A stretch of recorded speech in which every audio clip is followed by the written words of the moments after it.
Are you ready to buy a beach home in North Carolina, but you're stuck between wanting modern coastal conveniences or the most remote barrier island lifestyle on the East Coast? I'm Denis Raczkowski. I live oceanfront in Emerald Isle, and I help people relocate to the North Carolina coast every day. All my contact information is below, and I respond to every message. In this video, we're looking at what separates Emerald Isle from Ocracoke. Let's dive in. These two towns don't compete. They occupy completely different universes of coastal living. Emerald Isle is a planned beach town built for year-round residents who want modern systems, predictable access, and infrastructure that works quietly in the background. Ocracoke is a 16-mile barrier island accessible only by ferry or small plane, where isolation isn't a trade-off, it's the entire point. Emerald Isle was named in the early 1950s when a consultant flying over the western half of Bogue Banks saw green forest surrounded by blue water and said, "This shall be called Emerald Isle." Ocracoke's name likely comes from the Walken people who lived there before European contact.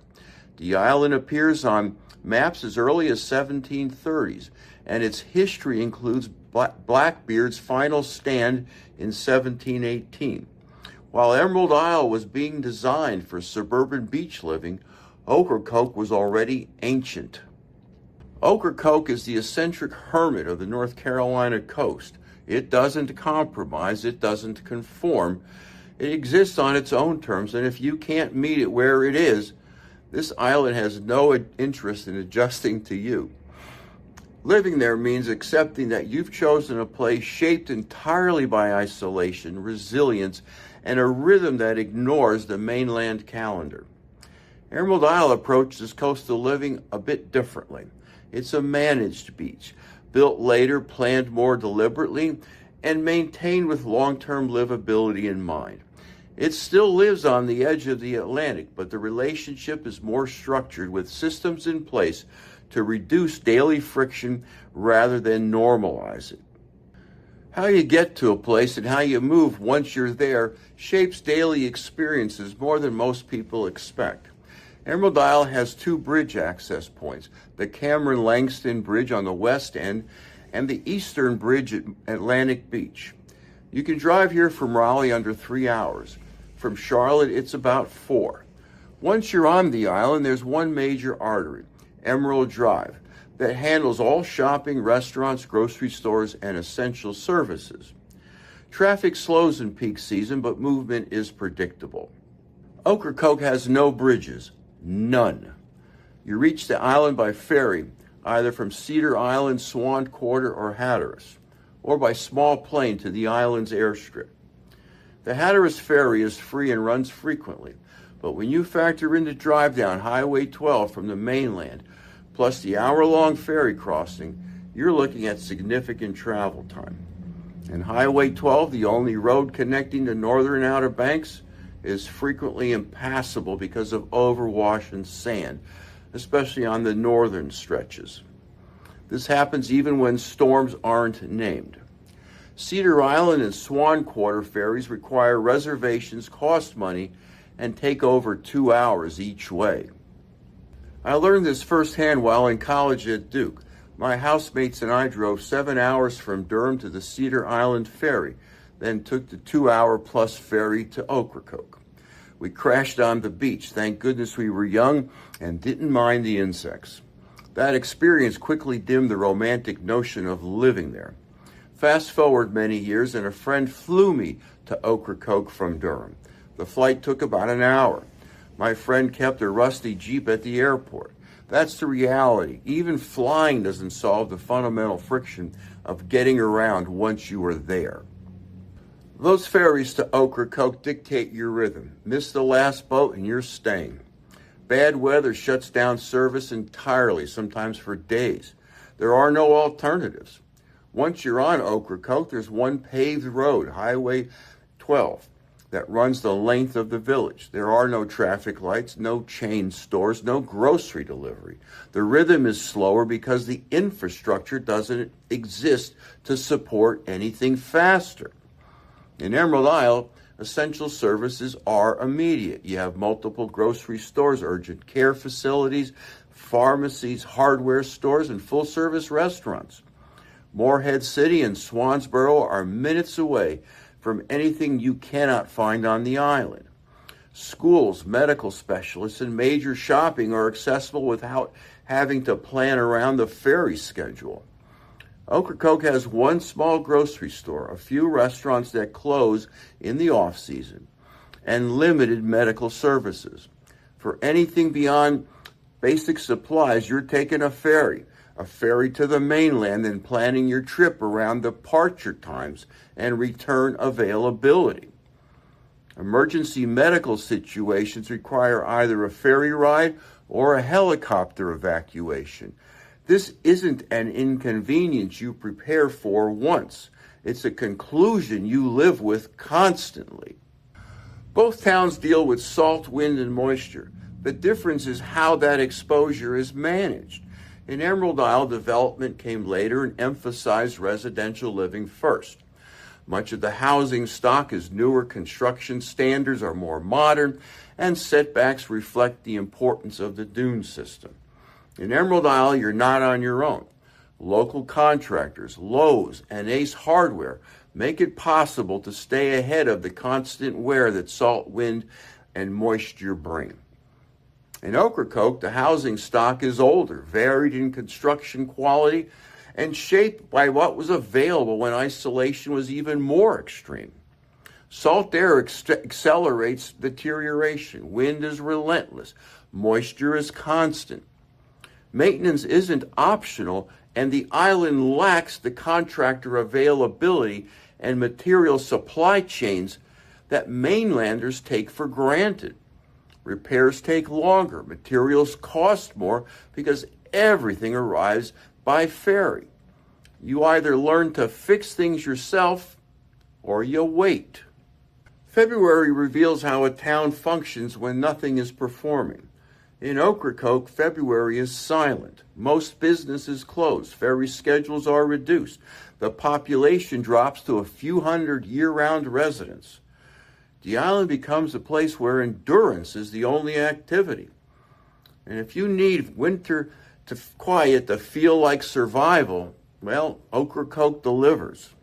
But if you need structure, routine, or access to services, February exposes every limitation this island carries. In Emerald Isle, February is quieter without feeling abandoned. Neighborhoods remain populated, routines continue, and the town retains its internal rhythm, even as activity slows. The pace changes, but the structure of daily life stays intact. Both towns are quiet. One becomes sparse, the other becomes calm. That distinction matters if you're living here year-round. Ocracoke's economy depends almost entirely on tourism, and that tourism operates within a narrow seasonal window. If you're working remotely, you need reliable internet, and while service has improved, it still lags behind mainland standards. Power outages are common. Backup systems are not optional. If your income depends on connectivity, the island tests that dependency constantly. In Emerald Isle, remote work functions in the same way it does in any modern suburban town. Internet is reliable. Power infrastructure is maintained. Coffee shops, co-working spaces, and quiet neighborhoods support productivity without requiring constant adaptation. Living in Ocracoke means accepting that you are fundamentally disconnected from mainland conveniences. There's no running to Target. There's no same-day Amazon delivery.